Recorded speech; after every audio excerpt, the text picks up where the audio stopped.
Hello बच्चों, अभी हम लोग डिस्कस करेंगे refraction of light by Huygens principle. तो रिफ्रैक्शन ऑफ लाइट में स्नेल्स लॉ आता है, तो उसको अपन को प्रूफ करना है by using Huygens wave theory. Okay, तो वेव थ्योरी मतलब basically it's a wave front का यूज करके अपन को क्या प्रूफ करना है, रिफ्रैक्शन का फॉर्मूला प्रूफ करना है। ठीक है ना। तो रिफ्रैक्शन का फॉर्मूला क्या होता है बच्चों, 1μ2 is equals to sine I by sine R. तो that is called Snell's law, और उसको हम यहाँ से प्रूफ कर देंगे। ठीक है ना। तो चलिए हम लोग उसको निकालते हैं। तो देखो बच्चों, यहाँ पे क्या क्या चीजें हैं, कुछ चीजें मैं बता रहा हूँ आपको।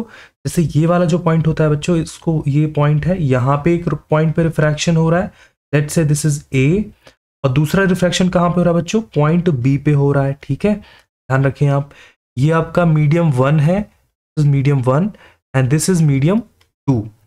फर्स्ट मीडियम आप एयर ले सकते हो, सेकेंड मीडियम आप ग्लास, वाटर, कुछ भी दूसरा मीडियम ले सकते हो। लेट्स से मैंने वाटर ले लिया। ठीक है बच्चों, तो ये वाटर हो गया, मीडियम 1 मीडियम 2। ठीक है, अब अपन ने पढ़ा है कि when light go from rare medium to denser medium it will refract and it will bend towards the normal. ठीक है बच्चों, तो यहाँ पे अपन ने क्या बना लिया, यहाँ पे अपन ने बना लिया एंगल ऑफ इंसिडेंस।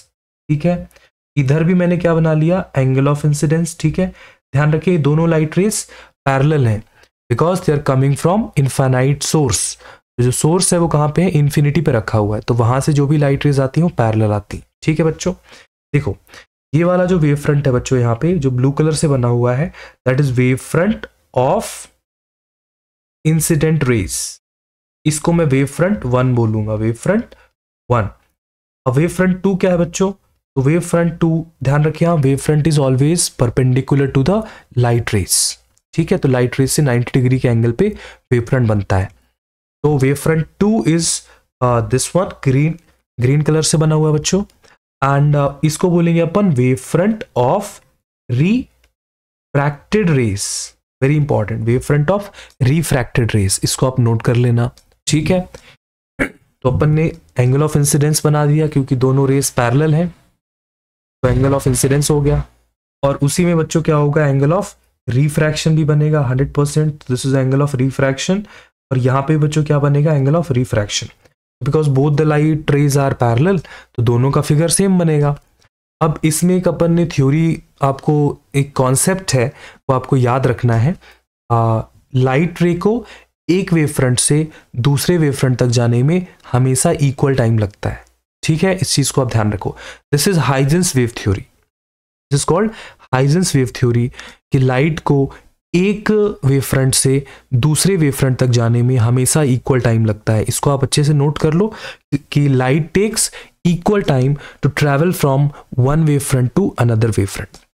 मतलब बच्चों क्या हुआ, यहाँ पे जो लाइट रे है वो पहले कौन सी वेव फ्रंट में है, ब्लू वेव फ्रंट में है, और फिर वो ग्रीन वेव फ्रंट में जा रही है। From blue to going green, so we have 2 wave fronts. तो ब्लू से ग्रीन तक जाने में जो टाइम लगेगा बच्चों, वो हमेशा क्या लगेगा, दोनों रेस को इक्वल लगेगा, because we have 2 rays. Even you have 10 rays, it doesn't matter, 10 rays में भी सेम यही कॉन्सेप्ट होगा। ठीक है ना, 3 रेस ले लो, 4 रेस ले लो, 5 रेस ले लो, this concept does not change, the concept remains same. So what is the concept, wave front 1 से वेव फ्रंट 2 तक जो दोनों रेज हैं उनको जाने में इक्वल टाइम लगेगा। ठीक है, चलिए इसको समझ लेते हैं। देखो वेव फ्रंट जो फर्स्ट है उसमें 2 पॉइंट है, let's say this is A B and I am taking this point as C, और ये बच्चों पॉइंट क्या हो गया, डी हो गया। तो देखो मैंने 2 पॉइंट्स जो है कहां पे लिए बच्चों, ए पॉइंट और सी पॉइंट मैंने वेव फ्रंट 1 में लिया है। ऐसे ही the point B and point D हमने वेव फ्रंट 2 में लिया बच्चों। तो ध्यान रखो आप कि लाइट को ए से डी तक जाने में कितना टाइम लगेगा, टी टाइम लगेगा, और ऐसी लाइट को सी से बी तक ट्रैवल करने में कितना टाइम लगेगा बच्चों, टी टाइम लगेगा। बस यही कॉन्सेप्ट है कि लाइट को ए से डी तक जाने में जो टाइम लगेगा वही सी से बी तक जाने में टाइम लगेगा। This is the concept. Okay, ये आपको ध्यान रखना है। ठीक है, तो इसको मैं ब्रैकेट लगा देता हूं यहाँ पे, ब्रैकेट ऐसे। ठीक है, तो लाइट को इक्वल टाइम लगा। ठीक है भाई, अब इसका हम क्या करें, तो इसको हमको यूज करके विल प्रूफ कि स्नेल्स लॉ कैसे आता है। ठीक है, अच्छा अब आप एक काम करो, पहले बताओ कि लाइट का फर्स्ट मीडियम में स्पीड क्या है। तो फर्स्ट मीडियम में स्पीड है v1, और सेकेंड मीडियम में स्पीड क्या बच्चों, v2। फर्स्ट मीडियम का रिफ्रैक्टिव इंडेक्स क्या है, μ1, सेकेंड मीडियम का रिफ्रैक्टिव इंडेक्स है μ2। ठीक है, ये इन्फॉर्मेशन तो अपन ने लिख ली यहाँ पे कि फर्स्ट और सेकेंड मीडियम का रिफ्रैक्टिव इंडेक्स क्या है और कॉरस्पॉन्डिंग वेलोसिटीज क्या है। ठीक है, अब आप बताओ सी से बी तक का डिस्टेंस आप कैसे निकालोगे। तो बच्चों डिस्टेंस का फॉर्मूला होता है स्पीड इनटू टाइम। ठीक है, क्योंकि टाइम सी से बी तक जाने में लगा है कितना, टी। यहाँ पे मैं लिख रहा हूं बच्चों, सी से बी तक जाने में, वेव फ्रंट 1 से वेव फ्रंट 2 तक जाने में टी टाइम, और ए से डी जाने में, मतलब अगेन वेव फ्रंट 1 से वेव फ्रंट 2 जाने में लगा टाइम डी। तो अगर मैं बोलूं कि ए डी आप निकाल दो, तो आप बोलोगे कि सर ये तो बहुत ईजी हो जाएगा, लिख देंगे स्पीड इंटू टाइम या वेलोसिटी इंटू टाइम। ठीक है, ये अपन ने निकाल लिया। ठीक है ना, अब चलते हैं। तो अच्छा बच्चों ये बताओ, ये एंगल मैंने क्या बताया था, वेव फ्रंट से लाइट रे का एंगल हमेशा 90 डिग्री होता है। वेव फ्रंट से लाइट रे का एंगल हमेशा 90 डिग्री होता है। ठीक है, angle between wave front end light रे इज ऑलवेज 90 डिग्री। ठीक है, तो नेक्स्ट अपन यहाँ पे एक ट्रायंगल शेप में तो चीज दिख रही है। ठीक है, अब आप ये बताओ, अगर this is the incident ray, ठीक है, this is also incident ray. ठीक है बच्चों, और ये क्या है बच्चों, रिफ्लेक्टेड रे, रिफ्रैक्टेड रे, और ये बच्चों क्या है, रिफ्रैक्टेड रे। तो आप ध्यान से देखो, वेव फ्रंट 1 और इंसिडेंट रे के बीच का एंगल कितना हो जाएगा, 90 हो जाएगा बच्चों। ठीक है, ये चीज आपको ध्यान रखना, पॉइंट ए की बात कर रहा हूं मैं, पॉइंट ए पे फोकस करो आप। सो इंसिडेंट रे और वेव फ्रंट 1 के बीच का एंगल 90 डिग्री। तो मतलब बेटा ये वाला एंगल कितना हो जाएगा, तो आप बोलोगे सर ये तो 90 माइनस आई हो जाएगा, 90 माइनस आई हो जाएगा बच्चों। तो फिर ये कितना होगा बच्चों, ये आई हो गया यार। ठीक है, तो अपन ने ये कर दिया यहाँ पे। अगर ये टोटल 90, तो ये छोटा वाला एंगल हो गया 90 माइनस आई, तो ये वाला एंगल कितना हो गया बच्चों, आई हो गया। चलो अब इधर अपन आते हैं नीचे साइड। अब आप बताओ कि ये वाला एंगल कितना है, आर। तो बच्चों ये एंगल कितना हो जाएगा, 90 माइनस आर, क्योंकि वेव फ्रंट 2 और रिफ्रैक्टेड रे के बीच का एंगल 90, टोटल एंगल 90। अगर टोटल एंगल 90 और ये वाला एंगल आर, तो ये वाला एंगल 90 माइनस आर। तो बच्चों ये वाला एंगल कितना हो जाएगा, 90 minus 90 minus R, which is R. तो बच्चों हमने यहाँ पे दो एंगल्स निकाल दिए। ठीक है ना, अब देखो आप क्या करेंगे अपन। अब अपन ऐसा करते हैं बच्चों कि इसमें अपन ट्राइंगल्स को लेते हैं और उसमें we have to find sine theta, because Snell's law में बच्चों साइन थीटा ही होता है ना, साइन आई साइन आर। ठीक है, तो कर लेते हैं इसको। देखो यहाँ पे, तो इन ट्राइंगल, पहले ऊपर वाला ट्राइंगल ले लेते हैं। ठीक है, ए बी और सी। तो ऊपर वाला ट्राइंगल ए बी सी है, उसकी अपन बात करते हैं। थोड़ा सा मैं अच्छे से लिख देता हूं, ए बी सी। चलो बच्चों, साइन आई बोलो कितना होगा, साइन आई। तो sine I is perpendicular upon hypotenuse. Hypotenuse कितना है बच्चों, ए बी है। ये अपन ने यहाँ पे क्या लगा दिया, साइन आई निकाल दिया, परपेंडिकुलर अपॉन हाइपोटेनियस। आप ध्यान रखना, आई के सामने वाला परपेंडिकुलर होता है और आई के एडजेसेंट वाली जो लंबी वाली साइड होती है वो हाइपोटेनस होती है। ठीक है, इसमें वैल्यूज पुट कर देते हैं। चलो, तो कितना मिला बच्चों अपन को, sine I that is P1 P upon A B. ऐसे ही बच्चों अपन दूसरा वाला ट्राइंगल सॉल्व कर लेते हैं। कहाँ पे सॉल्व करें, चलो यहाँ पे सॉल्व कर लेते हैं, छोटा सा स्पेस है, यहीं पे सॉल्व करें। ठीक है, यहाँ पे तो थोड़ा सा अपन साइड में कर सकते हैं क्या,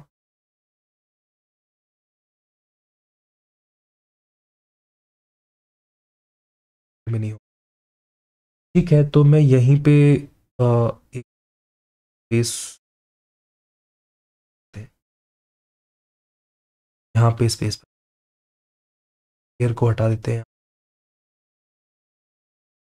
यहाँ पे स्पेस। ठीक है, चलो देखो, तो अब मैं यहाँ पे क्या लिखने वाला हूँ बच्चों, यहाँ पे मैं ट्राइंगल लेने वाला हूँ। दैट ट्राइंगल इज ट्राइंगल नीचे वाला A B D, triangle A B D. तो बचाओ इसमें बच्चों बताओ कि साइन साइन आर कितना होगा, अगेन परपेंडिकुलर अपॉन हाइपोटेनियस। तो बेटा परपेंडिकुलर जो है वो 90 डिग्री, मतलब परपेंडिकुलर आर के सामने वाला, आर के सामने कौन सा है यार, ईडी है, हाँ ठीक है, ईडी आर के सामने है। और आर के एडजेसेंट में लंबी वाली साइड कौन सी है, ए बी है, ए बी लिख लिया अपन ने। ठीक है बच्चों, now I am putting the value of A D. A D की वैल्यू क्या है, V2 D है, और नीचे क्या हो गया बच्चों, ए बी हो गया। तो देखो ये अपना इक्वेशन नंबर 1 है, और ये क्या है बच्चों, इक्वेशन नंबर 2 है। मैं यहाँ पे साइड में लिख देता हूँ, दिस इज इक्वेशन नंबर 2। तो वी गॉट 1 and 2। अब अपन को 1 से 2 को डिवाइड करना है यार, तो डिवाइड नेक्स्ट पेज में कर लेते हैं, अब तो आसान है, खत्म हो गया ये तो क्वेश्चन। तो now we dividing 1 divide by 2। बच्चों क्या मिलेगा, देखो यहाँ पे साइन, अपन ने LHS को LHS से डिवाइड कर दिया, RHS को RHS से डिवाइड कर देंगे, sine I by sine R। LHS को LHS से डिवाइड कर दिया। RHS में क्या था, so we have V1T divided by AB, और इधर क्या था RHS में, T डिवाइडेड बाय AB। देखो बच्चों AB कट गया, ET कट गया, क्या मिला अपन को बच्चों, यहाँ पे अपन को मिला V1 बाय V2, और sine I by sine R को हमने सॉल्व किया, तो अपन को मिला V1 बाय V2, और इसी को अपन क्या बोलते हैं बेटा, रिफ्रैक्टिव इंडेक्स 1μ2। तो बच्चों ये कहलाता है रिफ्रैक्टिव इंडेक्स। और ये अपन ने क्या प्रूफ कर दिया, ये अपन ने प्रूफ कर दिया Snell's law, the law of refraction, और ये अपन ने यहां से प्रूफ कर दिया। ठीक है, ध्यान रखना, speed of light in one medium divided by speed of light in another medium, इसी को हम बोलते हैं रिफ्रैक्टिव इंडेक्स। ठीक है, अपना रिफ्रैक्टिव इंडेक्स आ गया, तो मतलब अपन को फाइनली मिल गया ना, क्या मिला, sine I by sine R is equals to refractive index. मतलब ये क्या बेटा, स्नेल्स लॉ ये भी है, तो इसको भी अपन क्या बोलते हैं, Snell's law. This is also called Snell's law. So इस तरीके से इसको डेरिवेशन को करना है, इंपॉर्टेंट डेरिवेशन है, काफ़ी एग्जाम में आता है। और इसका कॉन्सेप्ट आपको मैं यही बताऊंगा, इसमें जो कॉन्सेप्ट था वो क्या था बच्चों, बस इतना सा कॉन्सेप्ट है इसमें एक लाइन का, तो मेन कॉन्सेप्ट है वो मैं आपको बता, फर्स्ट क्लीन कर लेते हैं अपन, फिर यहाँ पे लिखते हैं। ठीक है, तो व्हाट आई एम सेइंग कि इसका जो मेन कॉन्सेप्ट था वो ये था कि लाइट अगर लेट सपोज यहाँ से आई और रिफ्रैक्ट होके यहाँ चली गई, सेकेंड लाइट आई और रिफ्रैक्ट होके ऐसे चली गई बच्चों, रिफ्रैक्ट होके वो ऐसे चली गई। व्हाट आई एम सेइंग, यहाँ पे एक वेव फ्रंट बनाई बच्चों, और एक वेव फ्रंट यहाँ पे बनाई है। कॉन्सेप्ट यही है कि लाइट को वेव फ्रंट 1 से वेव फ्रंट 2 तक जाने में जो टाइम लगता है वो हमेशा इक्वल लगता है। लाइट का पाथ कैसा भी हो उससे कोई फर्क नहीं पड़ता। तो यहाँ से देखो अपनी लाइट यहाँ से चली और यहाँ से ऐसे चली, लाइट रेस, मान लो लाइट ए से कहाँ गई बच्चों, बी तक गई, अपन मान लेते, चलो एज्यूम कर लेते, और सी से कहाँ गई बच्चों, टी तक गई, टी से गई टी तक। व्हाट आई एम सेइंग कि light takes equal time travel from A to B and also from C to D, क्योंकि वेव फ्रंट 1 में 2 पॉइंट्स हैं सी और डी, और वेव फ्रंट 2 में 2 पॉइंट्स हैं, सॉरी वेव फ्रंट 1 में 2 पॉइंट्स हैं ए और सी, और वेव फ्रंट 2 में 2 पॉइंट्स हैं बी और डी।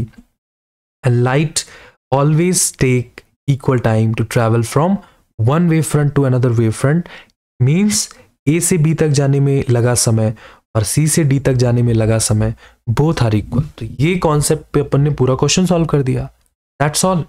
यही तो वेव थ्योरी है ना, this is called wave theory, क्योंकि अपन ने वेव फ्रंट का यूज कर लिया यहाँ पे। देखो आप ध्यान से, ए से बच्चों बी तक जाने में जो टाइम लगेगा वो कितना लगेगा, टी लगेगा।